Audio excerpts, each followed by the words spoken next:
boas-vindas a mais esta nossa explicação de hoje. Bom, vamos mergulhar de cabeça nisso. Hoje, a gente vai embarcar numa jornada meio que fascinante para entender como a nossa mente constrói os significados. E olha, a gente vai muito além daquelas regrinhas básicas de gramática que a gente decorava na escola, sabe? Pensem na linguagem não só como um monte de palavras soltas no ar, mas como uma verdadeira arquitetura estrutural mesmo. Tem fundação, tem pilhar, tem conexões invisíveis rolando o tempo todo.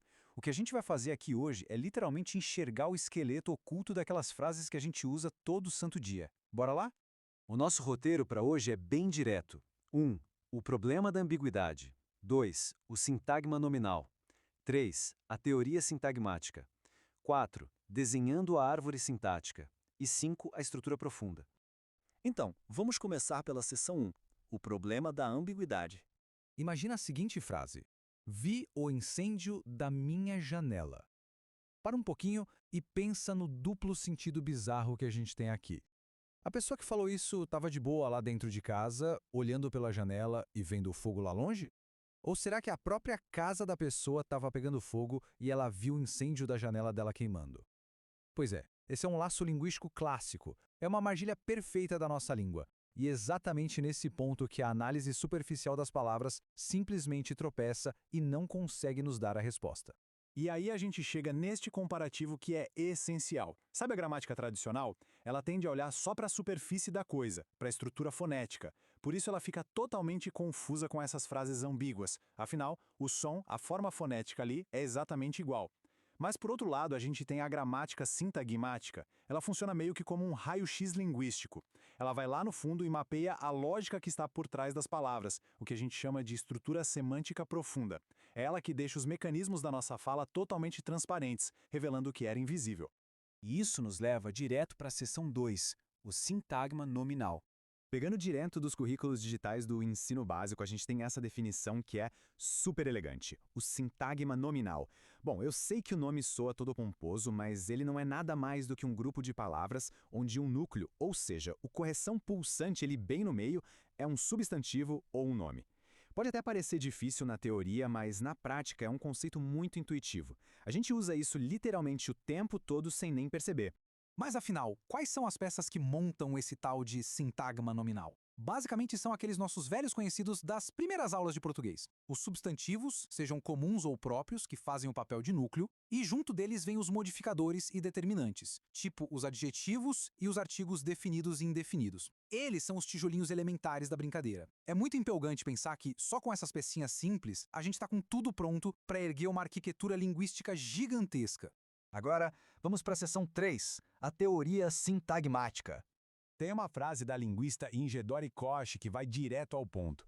Ela afirma com toda a clareza que a gramática sintagmática fornece meios mais adequados e simplificados para a descrição estrutural das orações.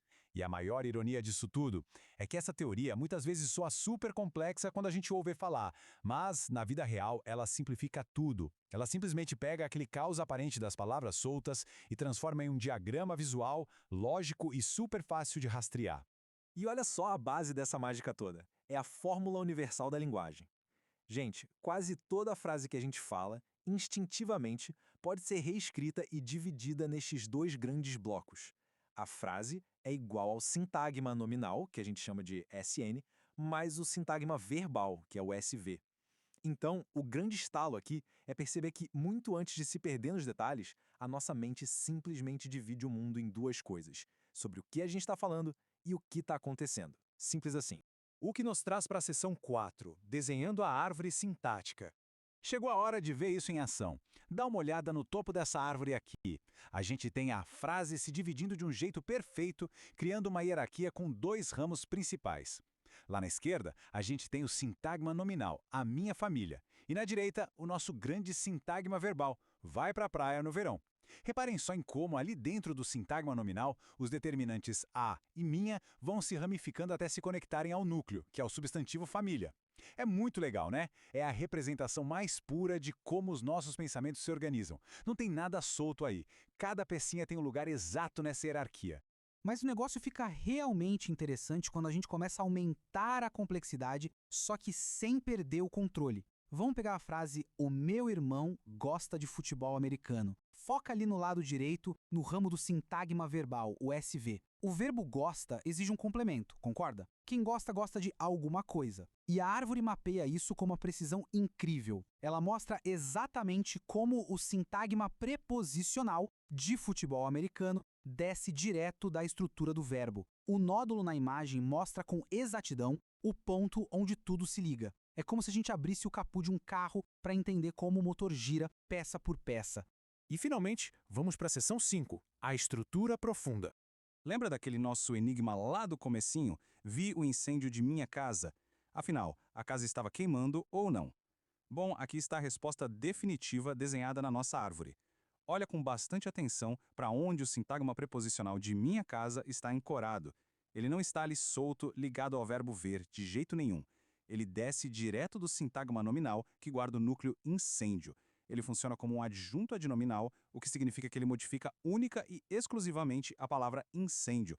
Ou seja, lá no fundo da estrutura da frase, o que ela está nos dizendo é que a casa estava mesmo pegando fogo. Era o incêndio da casa. A árvore não mente, galera, e a nossa ambiguidade está totalmente resolvida. O que deixa a gente com o pensamento final que é, no mínimo, de explodir a cabeça. O linguista Noam Chomsky defende uma ideia chamada gramática internalizada. Sabe o que isso significa?